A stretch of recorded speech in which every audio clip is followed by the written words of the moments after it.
Alright guys, I'm back! Hey guys, Victoria here and welcome to The Geeky Sandbox. So today we are going to be doing a non-spoiler review over the movie Insidious The Red Door. I did my initial geeky thoughts over this and I'm going to go ahead and jump right into this. We're going to do our little category breakdown thing and try to get through this as fast as we can while being thorough and also giving you enough information without spoiling the movie, like we usually try to do. So one of the fun facts that when I say fun facts, like it's like trivia or something. One of the things that I do want to shout out about this, that Patrick Wilson actually directed this movie. And I get the feel because as we know, Patrick Wilson is a married father of one, and I feel like he could really identify with what was going on with his character within this movie, what was going on with Josh Lambert. But yeah, we had Patrick Wilson directing the movie and we had Scott Team who wrote the script. And obviously, you know, James Wan and Leigh Whannell, they kind of came up with the whole concept in the beginning and things like that. And they are our producers on this film along with a couple of others. And just to give you guys an idea of the type of things that Scott Teems has done, he was a writer for some episodes of Narcos Mexico. He was a writer for Halloween Kills. So we got our team. We know who's behind the scenes with everything. And let's go ahead and jump into this. Okay, so let's talk about the characters really quickly. One of the things I said I liked in the initial geeky thoughts was that we have the same actors from the original franchise. And I say it like there was a break in between where the original people just like went away. Ty Simpkins still played Dalton and Patrick Wilson still played Josh. We still had Renee being played by Rose Byrne. And then we even still had Andrew Astor still playing Foster. And it's the little things like that that I think really brought this movie together for me, feeling like I was truly invested in what happened to this family. And I think that's kind of like a neat trick, right? How do you get around caring for characters in a short amount of time that you may not get a lot of screen time with? Bring back the same people. Find a way to bring that in so that way that investment is still there. It's already been established. One film ago, 2 films ago, if that makes any sense. It also lended itself to the performances, right? These actors have worked together for a decade, right? Obviously there's some space in between that, but they've built that sort of like working relationship to where they understand these characters, they understand each other as co-workers, and I think that it showed beautifully throughout the movie and with what Patrick Wilson may have been trying to display through Scott Teems' script about this other part of the whole Insidious world that can be scary, being vulnerable and like facing your fears. I thought the performances were good. I think Ty Simpkins, I mean, we've seen him in a couple of other things since Insidious. He was in The Whale most recently, which was a phenomenal movie. If you guys haven't seen it, go and watch it.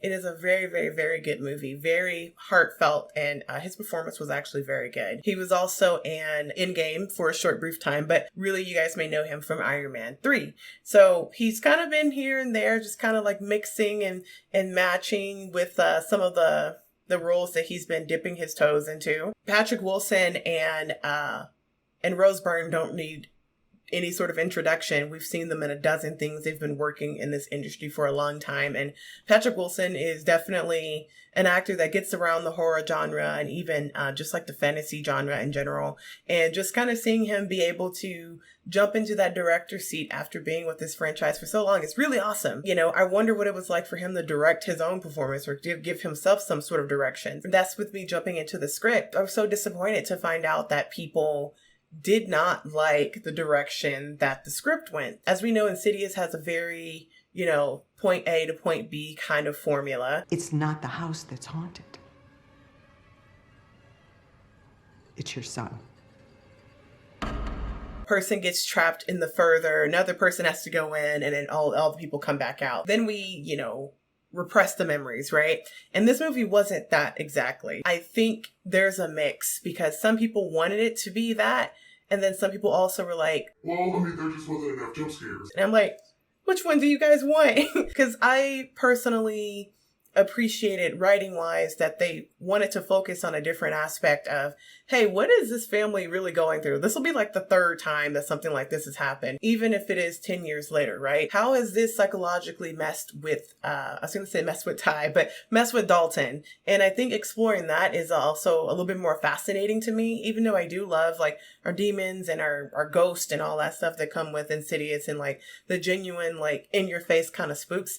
I appreciate that whole psychological thing of imagine being in a coma and then you don't remember anything before you were like 6 or however old he was when he was in the coma. That's like a weird thing to remember and think about when you're a 19-year-old art student in college and your roommate asks you, hey, what's your like earliest memory? Or hey, what's the weirdest thing that you know about yourself? The way that they handled mental health and mental illnesses and how delicate they were with that regarding Patrick Wilson's character. The way Scott Teems wrote it, you know, him exploring all options. I know that sometimes that there is a stigma with getting help, especially depending on your culture and your background, how you grew up. I appreciated the way that they went about it with him being a little skeptical, especially coming from what he saw in the first movie. He has no memory of that, right? And him just kind of being able to be like, you know what?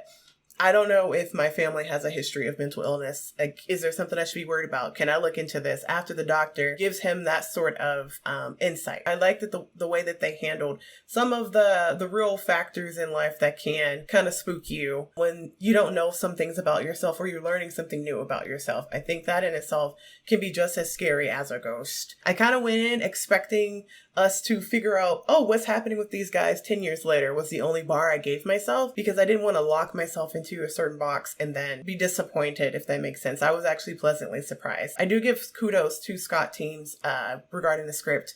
I didn't feel like the movie was too long. I do feel like a part of the script was a little clunky because I mentioned in the geeky thoughts that they did try to split our settings between 3 different places with 3 different characters or sets of characters really, and some of that didn't quite work or flow as smooth as I would have liked it. For example, without going too much into spoilers, you know, the premise is Dalton goes to college and he's starting to unlock some of those deeper memories that him and his dad repressed at the end of Insidious 2, and mom is at home right now with Dalton's brother and their sister, just kind of trying to decompress after all that she's been through the last couple of years and having to live with like a lie, pretty much, right? Because she's the only one that remembers everything that happened, and his brother Foster, Dalton's brother Foster, vaguely remembers everything. Obviously, baby girl doesn't remember anything because she was a baby. And dad is dealing with something at his mom's house, and so they're in 3 different locations, and so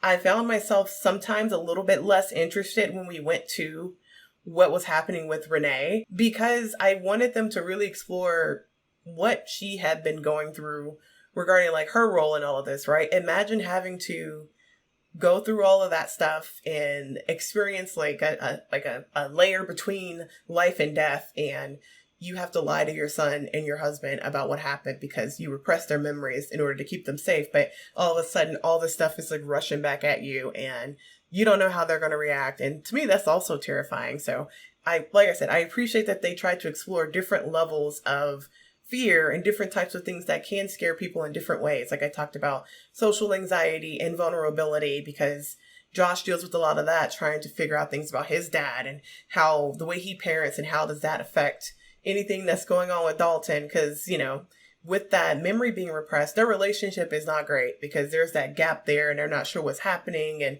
mom's not really saying anything. She's just kind of watching, but it's because she feels like she can't. I do think the climax was nice. I do think the addition of Dalton's roommate was a nice kind of like fresh take, especially because she was like a juxtaposition to how Dalton was, and she kind of brought out a different side of Dalton that we like, and the side that we've seen Ty be able to portray in other movies. One more thing I want to add is I do feel like we didn't quite get a lot of face time with some of the creatures. We did, you know, get to see our big bad demon a couple of times, and I almost kind of felt like seeing him with too much light kind of took away some of that scare for me there. Overall, I don't think that this Insidious movie was the scariest of all of them. I still think the first one was quite scary, but I think that this one was scary in a different way, if that makes sense. But yeah, guys, that's kind of all I have for this one. What do I rate Insidious the Red Door? I rate Insidious the Red Door 3 out of 5 geeks. I think on Letterboxd I gave it 3.5, so we're kind of floating there. I don't think it was like the best Insidious movie ever,